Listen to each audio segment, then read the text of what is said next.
It began on a quiet Thursday morning inside Buckingham Palace, one of those crisp, dignified mornings when the royal corridors smelled faintly of polish and silence. Yet, behind the polished brass and hushed voices, something dangerous was unfolding. A confidential ledger marked Clarence House expenditures, March 2025, had landed on Lieutenant Colonel Jonathan Thompson's desk. It contained a single entry that should never have existed. £2,734,000 transferred from the Royal Ceremonial Maintenance Fund to a new account labeled Personal Enhancement, Her Majesty the Queen Consort. The words were neat, typed, and deadly. Thompson didn't need coffee. He needed clarity. And in the House of Windsor, clarity was rarely welcomed. For 20 years, he had served the late Queen Elizabeth II guarding her schedule, her reputation, and, when necessary, her silence. She had once told him, in her measured Windsor accent, "Jonathan, loyalty is not obedience. It is the courage to say no." That sentence became his oath. Now, under Queen Camilla's reign, that oath would be tested in ways no uniform could protect him from. The document arrived through the palace's encrypted courier system. A junior accounting officer had flagged it with the note, "Duplicate code found, appears to bypass ceremonial approval." Normally, such irregularities were corrected quietly, but this one bore Camilla's personal insignia, a crowned monogram, CR, approved only for sovereign use. It was more than an error. It was a constitutional trespass. Thompson examined the breakdown. The line items read like a designer's fantasy. £742,000, renovation of private salon, Clarence House, Florentine marble, gold leaf ceiling. £488,000, purchase, 4 diamond parures, House of Chaumet, Paris. £139,000, special lighting installation, Windsor Annex, Queen's private dressing. £335,000, unregistered vehicle fleet refit, 2 Bentley hybrids, navy lacquer. £1,030,000, miscellaneous discretionary aesthetic enhancement. That last phrase, discretionary aesthetic enhancement, was the bureaucratic equivalent of a smirk. It told him everything. This was a luxury fund disguised as state expenditure. At 9:42, Thompson locked the ledger into a steel briefcase and strode down the stone corridor to the palace operations room. The guards saluted, unaware that the man they respected was walking toward open war. "Request immediate clearance for internal audit of Clarence House logistics," he said flatly to the operations officer. "On whose orders, sir?" "Mine," he replied. "And Her late Majesty's precedent." The officer hesitated. That would mean inspecting the Queen Consort's personal residence. Thompson looked him in the eye. "Then let history show that at least one man dared to inspect it." By afternoon, he had assembled a 3-member inspection unit, an auditor, a logistics officer, and a communications aide. The pretext was simple: a security and inventory review for upcoming state visits. It wasn't a lie. It just wasn't the whole truth. At 16:15, they entered Clarence House through the Eastern Conservatory. The air smelled of roses and money. Camilla's private secretary, a thin woman with pearl earrings and diplomatic nerves, intercepted them. "Colonel Thompson, Her Majesty was not informed of any audit." "She wasn't meant to be," he answered calmly. "Security works best without rehearsal." When Camilla appeared, she wore a pale blue silk suit and the kind of smile that never reached her eyes. "Jonathan," she said, using his first name like a whip, "what brings you barging into my home as though it were some barracks inspection?" "Routine verification, Your Majesty," he said evenly. "Royal accounts show a reallocation of ceremonial funds. We must verify all corresponding assets." Her voice sharpened. "Those are my ceremonial allocations. Are you accusing the Queen of theft?" Thompson didn't blink. "I'm confirming whether the Queen has obeyed the Crown's fiscal laws. The difference is constitutional, not personal." A muscle flickered in her cheek. "You forget yourself." "With respect," he said, "I remember precisely who I am." The first discovery came within minutes. In the west drawing room, an entire wall had been refitted with gold leaf paneling. A marble plaque still bore the inscription of the contractor, "Marble et or Firenze, commissioned by H.M./M. Queen Consort, 2025. Installation completed March 17, the logistics officer reported. Paid in full via Royal Maintenance budget. Thompson signed the note in silence.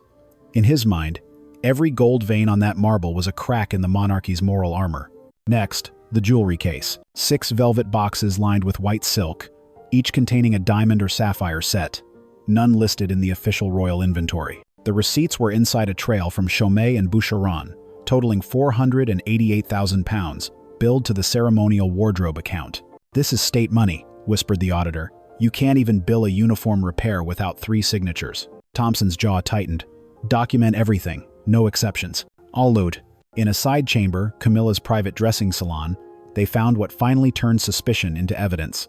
An invoice for the Windsor lighting project marked, "Approved by CR," alongside the signature of a private secretary who had no authorization. That was the smoking gun. Camilla's voice cut through the silence. "Close those books, Jonathan. You have no authority to question the sovereign's spouse."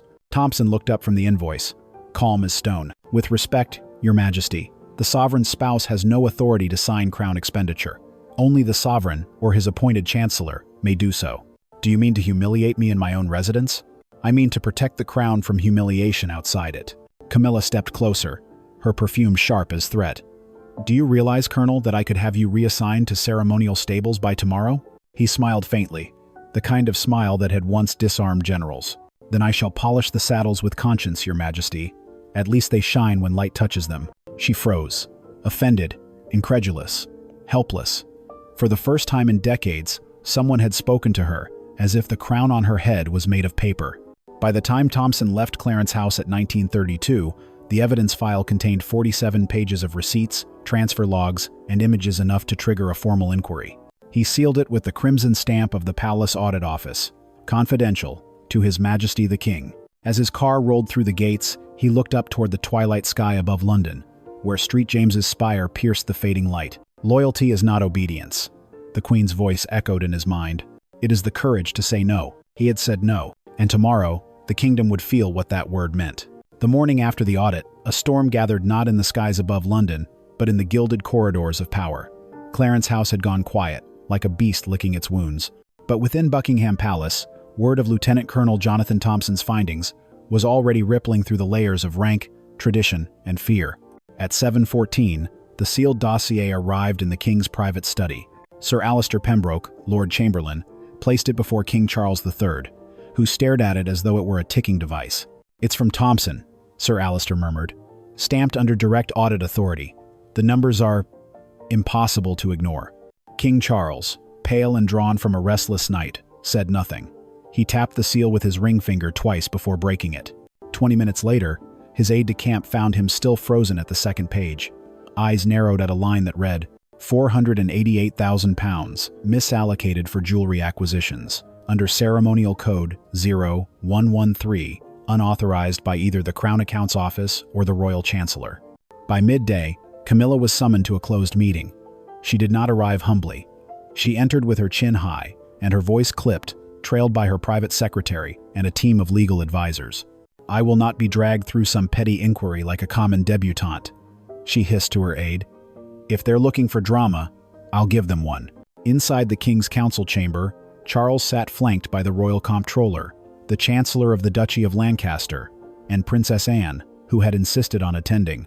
A few moments later, Thompson entered still in uniform, his medals polished, his eyes unwavering. The temperature in the room dropped. "Jonathan," Charles began, "your report has caused tremors. Do you stand by every figure you submitted?" Thompson met his gaze evenly. "Yes, Your Majesty. Every figure is cross-verified. 3 separate authorizations were bypassed. And the suggestion," the king continued slowly, "that ceremonial funds were used to finance personal renovations and luxury items. Do you deem this intentional?"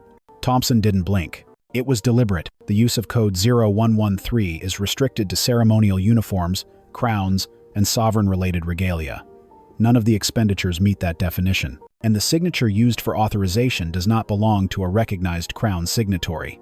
Camilla scoffed audibly. "So I'm being accused of fraud now? How quaint. Perhaps next you'll say I've been plotting treason in the conservatory." "No one has accused you of fraud, ma'am," Thompson said calmly.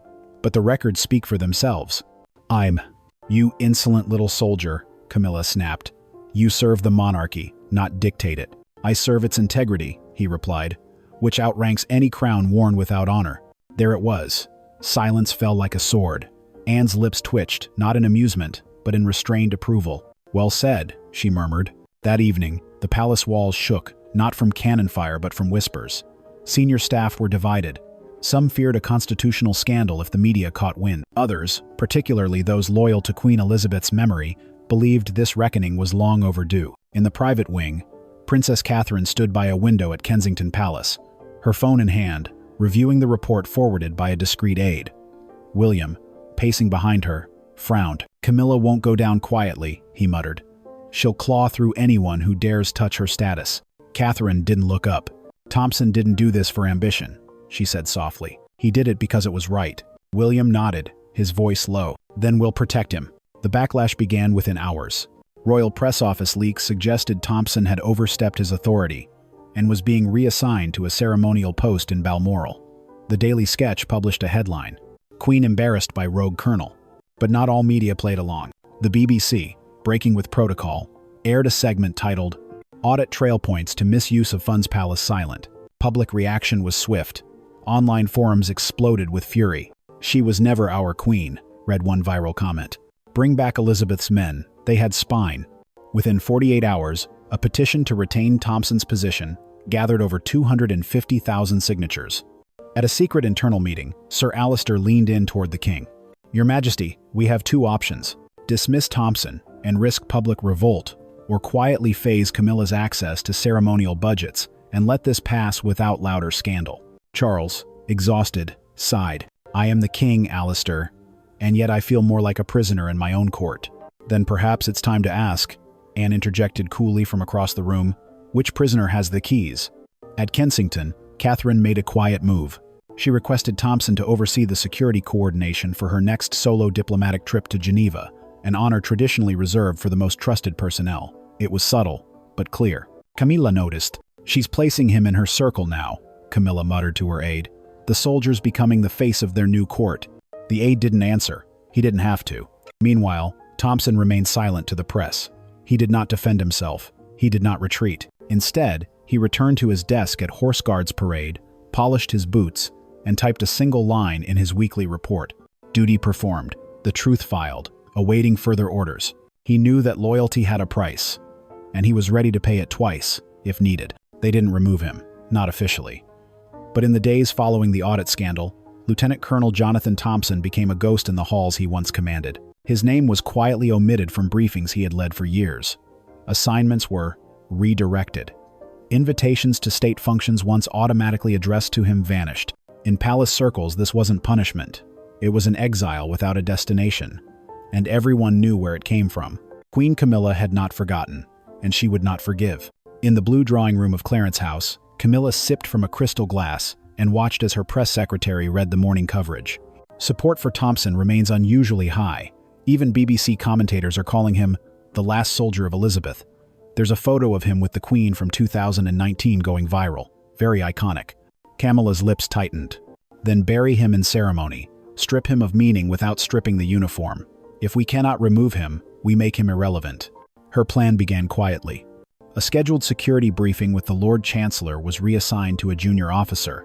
A veteran's wreath ceremony in Portsmouth, an event Thompson had led for 8 years, was suddenly placed under civilian coordination. His office in the West Wing? Under renovation. It was precision humiliation. Inside the palace, staff were split. Some watched in silence. Others, those who had once stood under Elizabeth's reign, were quietly enraged. But Thompson never complained. He arrived early, polished his boots, drank his coffee black, and remained, as always, immovable. "Sir," his aide whispered one morning, "they've reassigned you to supervise souvenir inspections at the royal gift shop." Thompson glanced at the memo, then nodded. "Then I will ensure the nation's spoons shine." But someone was watching. At Geneva International, Princess Catherine had just returned from her diplomatic tour. Her security had been flawless, her presence radiant. And at every point, Jonathan Thompson had coordinated from the shadows, refusing interviews, stepping back when cameras turned, but always there. She noticed the omissions, the reassignment memos, the quiet campaign. "He did what none of us dared," she told William one evening. "He told the truth with a straight spine and paid for it in silence." William looked up. "Then we end the silence." 1 week later, the Royal Household Order Bulletin was released. Light, Colonel Jonathan Thompson is hereby appointed Special Military Advisor to the Princess of Wales. It was an unprecedented public alignment, Catherine's first formal staff addition since becoming Queen-in-Waiting. The message was unmistakable. Camilla saw it the same day. She crumpled her copy without a word, and in a modest office overlooking St. James's Park, Jonathan Thompson read the appointment letter, then stood. "Back to work," he muttered, "for the crown that still remembers its weight." Clarence House was tense more than usual. Camilla had grown quiet in recent days, the kind of quiet that sharpened into calculation. She no longer snapped at staff or raised her voice during briefings. Instead, she watched, listened, calculated, and plotted. The reappearance of Jonathan Thompson, not just in the background, but now as special military advisor to the Princess of Wales, was more than a professional inconvenience. It was an insult, a humiliation, a clear message from Catherine. "I choose loyalty over flattery, integrity over rank." Camilla could not allow it to stand. She turned to the only person who still held full authority. Her husband, inside the royal study at Sandringham, King Charles III was sketching alone, his fingers smudged with charcoal, a half-finished drawing of a garden pavilion lying on the table. Camilla entered without knocking. "Darling," she began, voice syrupy, "we need to talk about him." Charles didn't look up. "If you mean Thompson, I've read the report. Twice. Then you know what he's done undermine the Queen Consort. He exposed internal matters to the press, embarrassed me publicly, and now Catherine has adopted him like some pet knight." "He didn't leak the audit, Camilla," Charles replied wearily. "And as far as the accounts go, there were irregularities, ones I can't defend." Camilla's smile vanished. "You're the king. You don't need to defend, you command. End of free." "And yet, somehow," Charles muttered, "everyone seems to be commanding me lately." She stepped closer. "Reassign him. Strip the appointment. Make him disappear. Or you're telling the entire monarchy that a soldier can rise above his queen." "He didn't rise above you," Charles said quietly. "You fell beneath what was expected." The silence that followed was sharp enough to draw blood. 2 days later, Princess Anne arrived at Buckingham in full military dress, unannounced. She marched into the king's chamber, holding a leather folder under one arm. "You're going to reassign Thompson?" she asked, her tone clipped and cold. Charles blinked. "Anne, don't." He stood where none of us dared, against impropriety, against abuse of royal funds, against whispers in velvet halls. "And now you want to send him to some ceremonial garden party in the Outer Hebrides?" "Camilla believes he's undermining her." "Camilla undermines herself," Anne snapped. "Every time she confuses status with sanctity. If you remove Thompson, the Commonwealth press will crucify you. They're already calling him the last soldier of Windsor." Charles rubbed his temples. "You always were Elizabeth's fiercest sword, and Jonathan Thompson was her shield.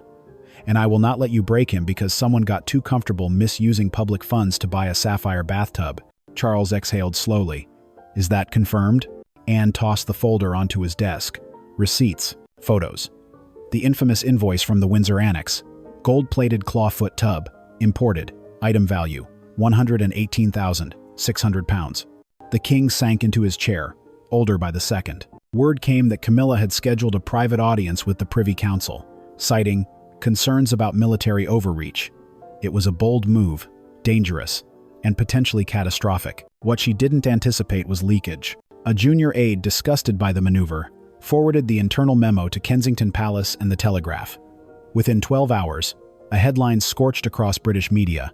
"Queen Consort seeks to remove hero officer behind royal audit." Public outrage exploded.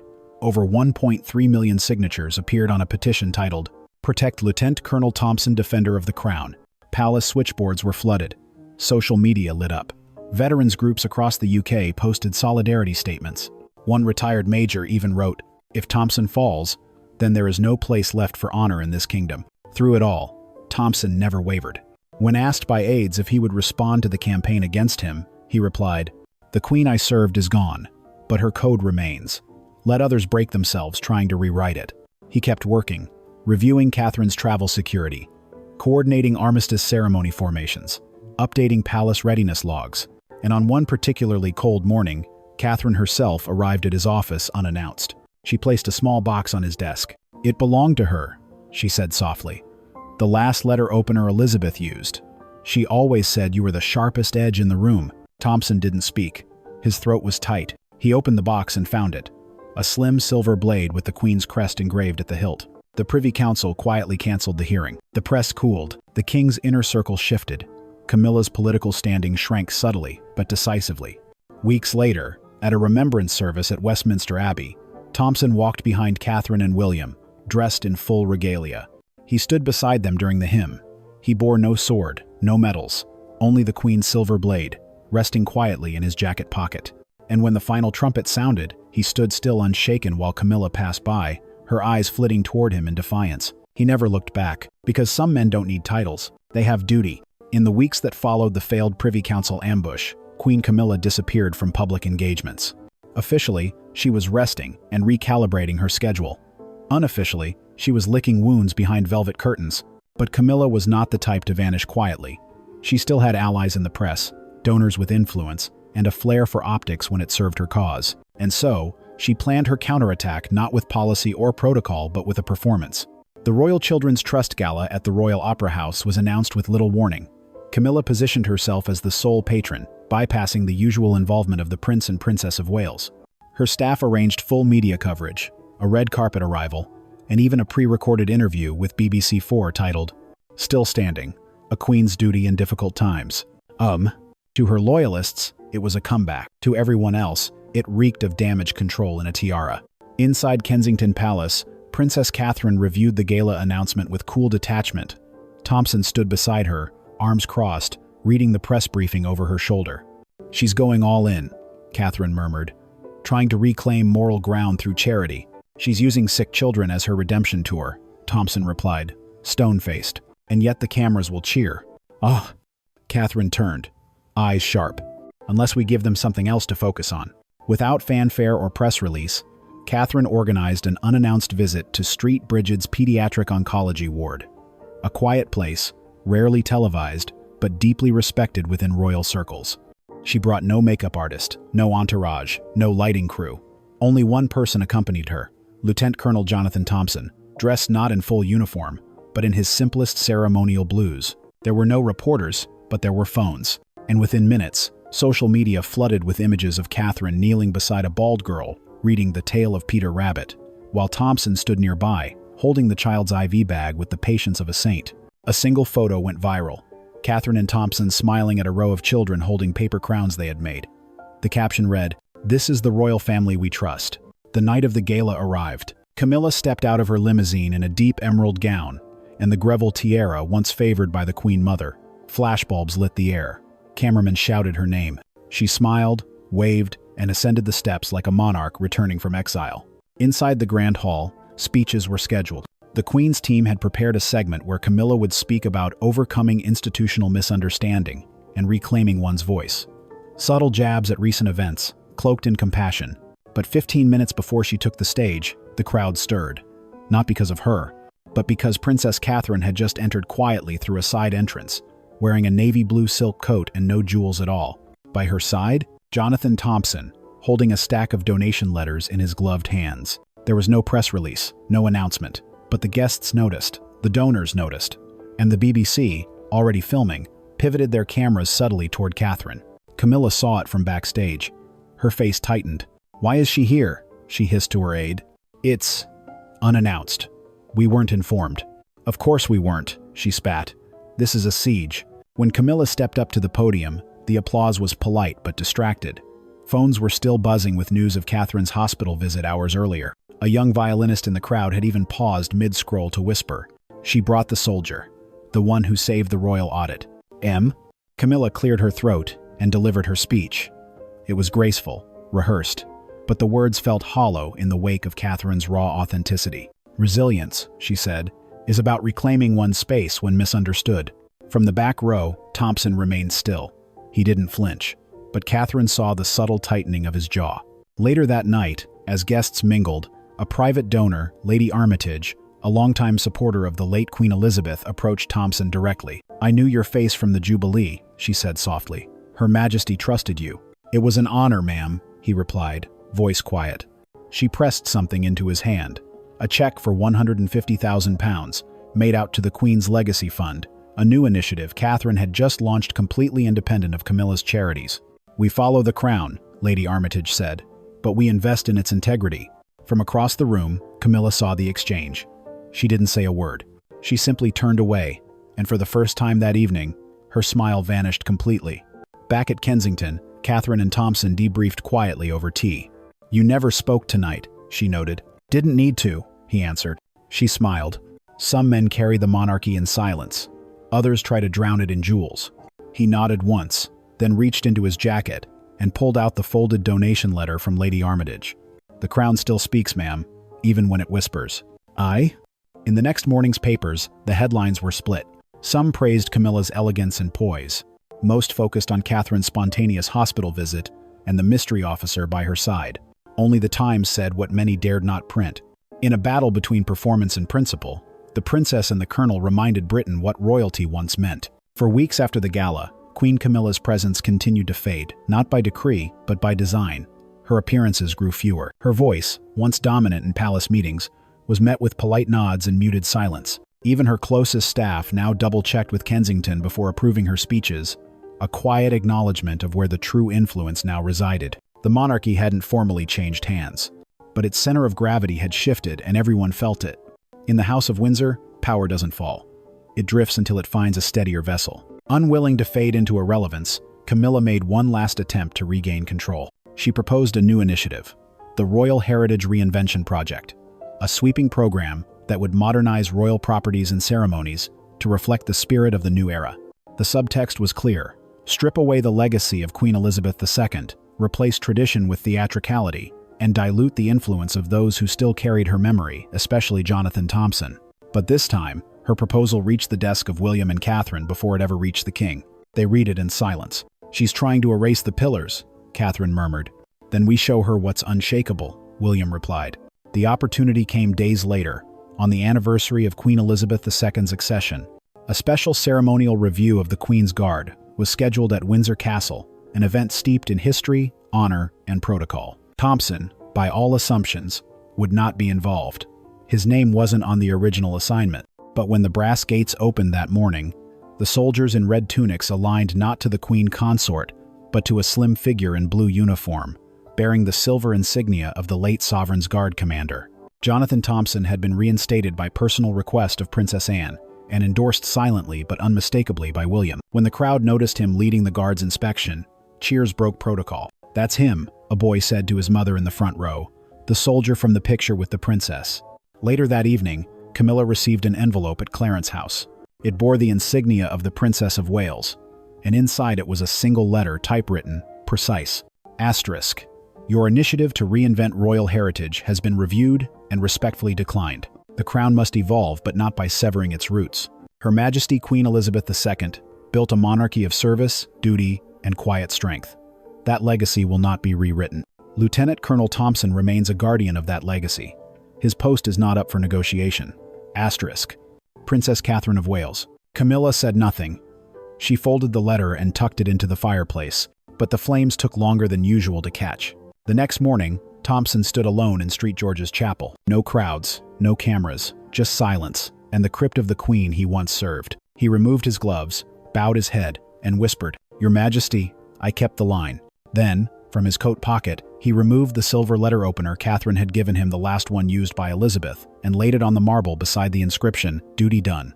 No medals, no speech, just a symbol, and silence. That night, he returned to his quarters and resigned from active ceremonial duty, citing completion of personal mission. The Crown tried to persuade him to stay. He declined. "I was never here for titles," he said, "only for truth." In time, Camilla's influence narrowed. She remained queen in name, but no longer in narrative. Catherine rose fully into her role beside William, carrying herself with elegance, gravity, and grace. Whenever asked about Thompson, she would simply smile and say, "Some people serve the throne, others steady it when it shakes." And in biographies, in royal history books, in whispered palace lore, Jonathan Thompson was remembered not as a prince, not as a general, not as a statesman, but as something rarer, a man who said no, and meant it.